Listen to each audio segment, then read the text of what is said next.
This video is brought to you by Project Management Solutions Limited, a Bahamian business committed to showing you ways to use project management skills to make your life better.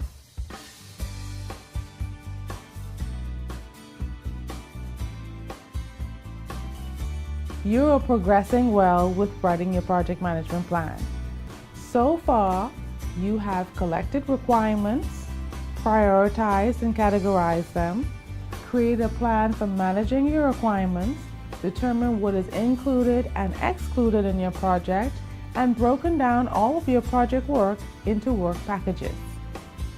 At the end of this module, you should be able to list all activities in each work package, sequence all activities in each work package, figure out what resources are necessary to complete each activity, and determine how long it will take to complete the work of each activity. With knowledge of the project intended deliverables in hand, your next step is to manage your time on your project to make sure that your project outcomes are achieved.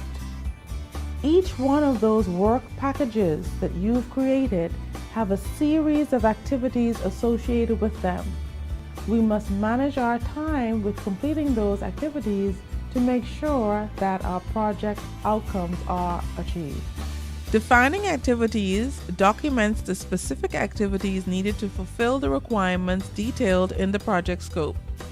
When you list the activities needed to complete the project work, it is recommended that you include a description of the associated work.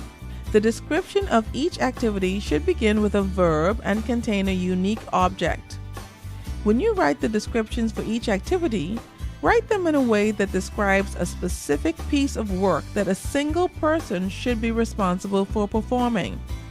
This is not to say that multiple resources may not be required to accomplish the activity, but it does require that a single person is responsible for the performance. Once you define the list of activities, you must determine and record the order in which the activities must be performed. The first step in sequencing activities in logical order is to find out whether dependencies exist among the activities.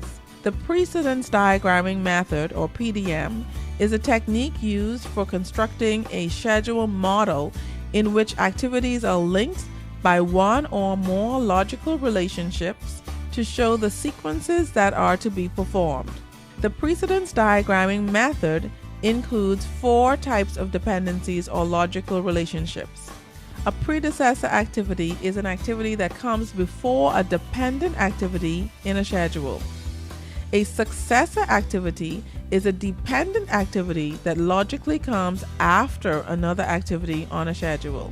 You must sequence logical relationships between activities correctly if you want to develop a realistic and achievable schedule. There are 4 types of logical relationships: finish to start, start to finish to finish, and start to start. A finish to start relationship is a logical relationship in which a successor activity cannot start until a predecessor activity is finished. For example, when you have finished writing the project charter, present it to the sponsor for sign-off.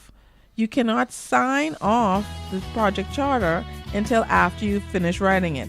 In the start to finish relationship, the successor activity cannot finish until a predecessor activity has started.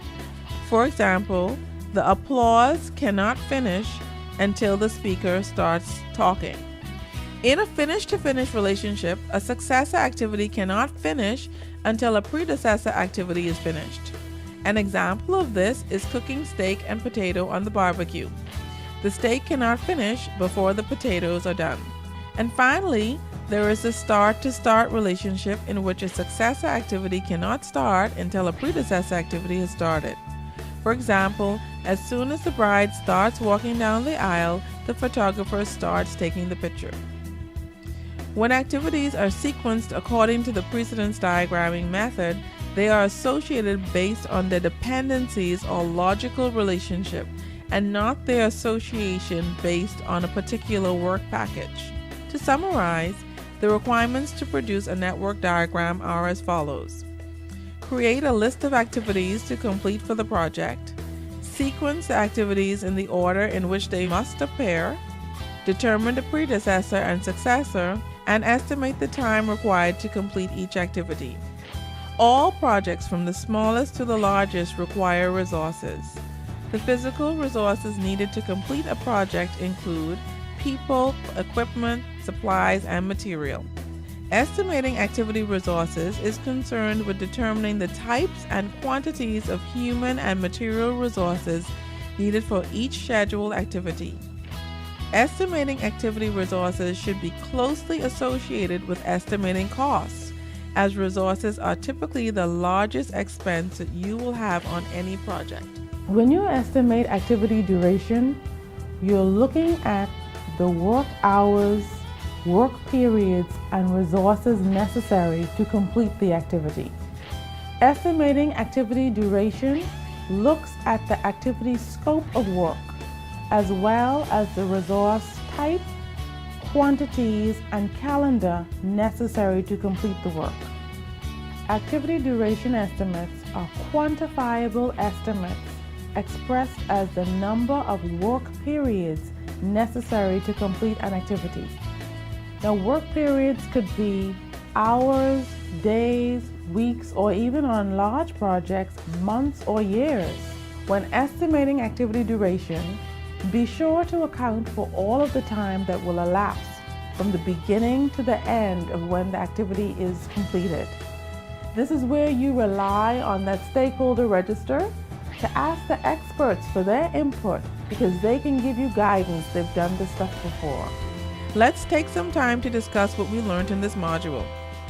Discussion questions. What is meant by activities?